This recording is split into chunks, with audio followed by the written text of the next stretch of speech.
Good morning, dear students. In today's class, we'll see problems on solenoidal irrotational scalar function, that is del phi is equal to vector f. By using this, we are going to find the angle phi here, or I can say scalar function phi. See, already we have done the problems based on solenoidal and irrotational in the previous classes. So here the examples which are very important for examination point of view, you need to give more attention for this example in this vector calculus. So here the question is, show that vector f is equal to y plus z of I plus z plus x of j plus x plus y of k is irrotational.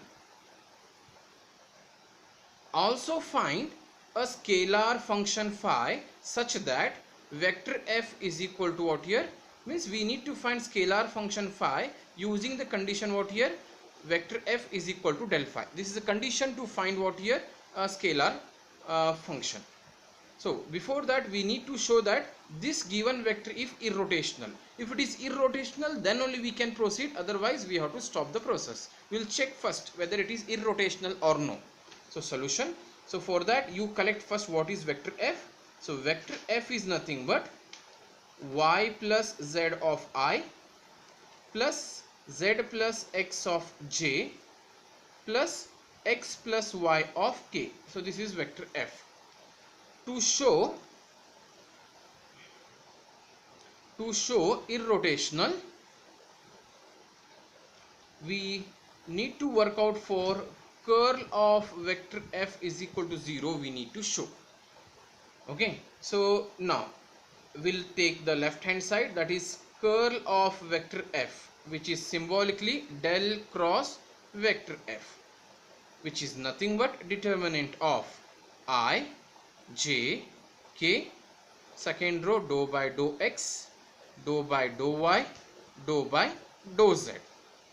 Third row is coefficient of I, j, k of your given vector, that is y plus z. Coefficient of j is z plus x. Coefficient of k is x plus y. Now we'll see whether it is irrotational or no. So we need to simplify this determinant now. So simplification of determinant is I times dou by dou y of this x plus y. So dou by dou y of this bracket x plus y is differentiation of x partially with respect to y, which is constant 0, leave it. So dou by dou y of y is 1. Formula minus dou by dou z of this bracket z plus x. So partial derivative of z with respect to z is 1 and x is 0. So therefore it is 1 only. Minus j times, next j into dou by dou x of the bracket x plus y. Partial derivative of x plus y with respect to x is 1. Formula minus partial derivative of y plus z with respect to z is 1. Plus k times partial derivative of z plus x with respect to x is 1 minus partial derivative of y plus z with respect to y is 1. So therefore simplify, that is curl of vector f is equal to 1 minus 1 is 0, that is 0 I, 1 minus 1 is 0, 0 j plus 1 minus 1 is 0 k. So you can say that it is 0 vector, so which implies vector f is irrotational. You have shown the given vector f is irrotational. Now we need to go for second part, find a scalar function phi using what here? Vector f is equal to del phi. We'll use now this. Now to find the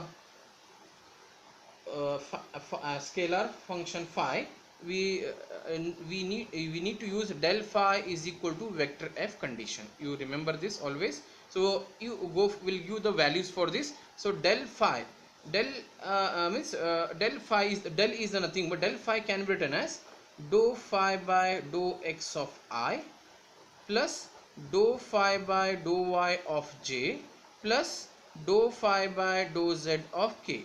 So this is del phi. is equal to right hand side. What vector f we have? You copy that one. It is given vector f is y plus z of I plus z plus x of j plus x plus y of k. So this is vector f. Now what we have to do here, we need to equate I, j, k on both sides. Okay, we need to equate what here? I, j, k on both sides. So on equating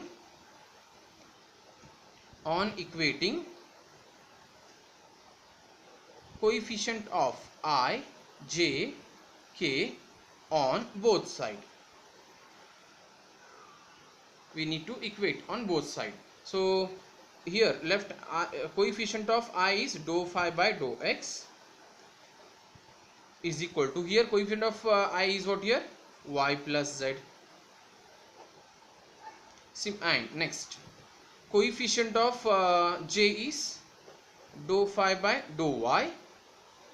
Right hand side it is z plus x, and third one dou phi by dou z is equal to x plus y. So this is on equating the coefficient of I, j, k on both sides. Now from this equations I want only angle, means this function phi we need to carry. So to eliminate this dou by dou x, dou by dou y, dou by dou z, we need to integrate. On integration for all these three, so integration of dou by dou x will become what here? Phi is equal to integration of y plus z with respect to x we have to integrate, plus we need to add a integrating constant. I will take f1 of function. You have to choose in a such a way that if here it is a function of y and what here? Z. So we need to take with respect to x means leaving x, remaining you have to take it, y and z we have to take it. Means with respect to x means remaining variables are what here? Y and z. So this is the integration we need to. So therefore, so this phi will become, so this is a integration I am doing for only first one. So integration of y with respect to x is what here? Y is a constant, x you need to multiply, plus integration of z with respect to x is what here? Again z is constant, you need to multiply x, plus f1 of y comma z. So this is first phi we got from the first equation.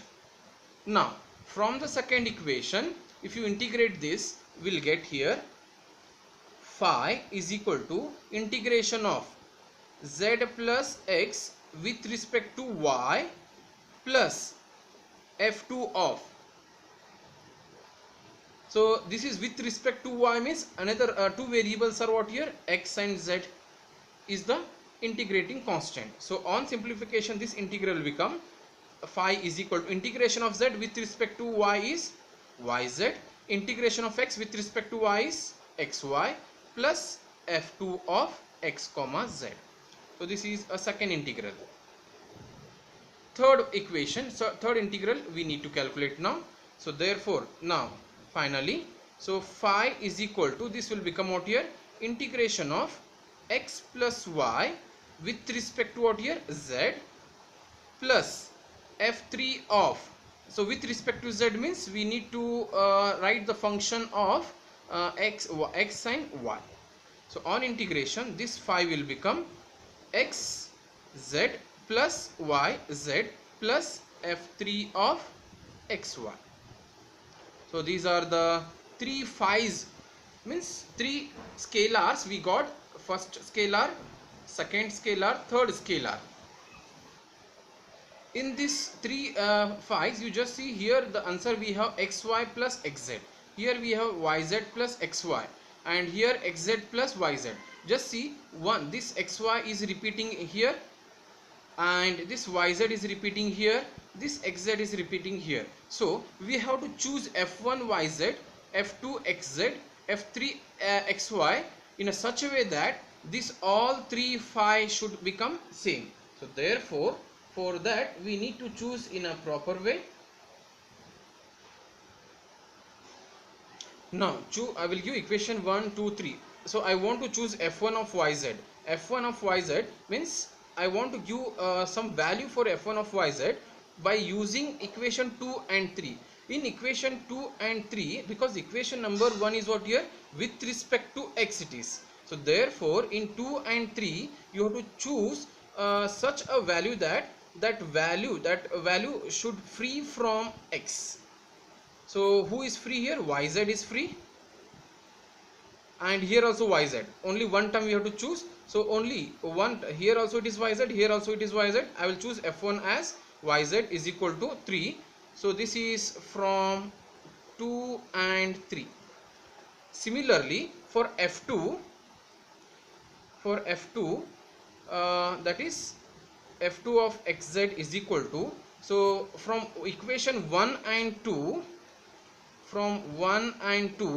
we have to choose such a term which doesn't contain y, which does not contain what here, y. So here y is there, don't consider. xz, no y term. So in equation 3 xz, no y term. So therefore common term is what here, xz. So similarly for f3 we have to choose such a f3 is what here, x comma y. We have to choose such a term from equation 1 and 2, that uh, 1 and 2, so free from z. So free from z is xy and xy, so we have to say xy. So therefore these values will substitute in equation number 1. So equation number 1, 5 will become xy plus xz plus f1 yz value is yz,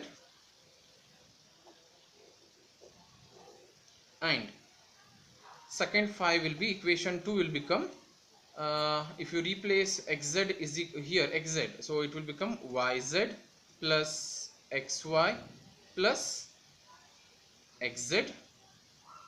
Similarly when you apply f3 of xy is equal to xy in equation number 3, that is 5 will become what here, it is xz plus yz plus xy. And you will find that once you replace the value of arbitrary constant f1, f2, f3, we got all these three are what here, same. So therefore, so phi is nothing but what here, xy plus yz, xy plus yz plus zx or xz, which is a required scalar function.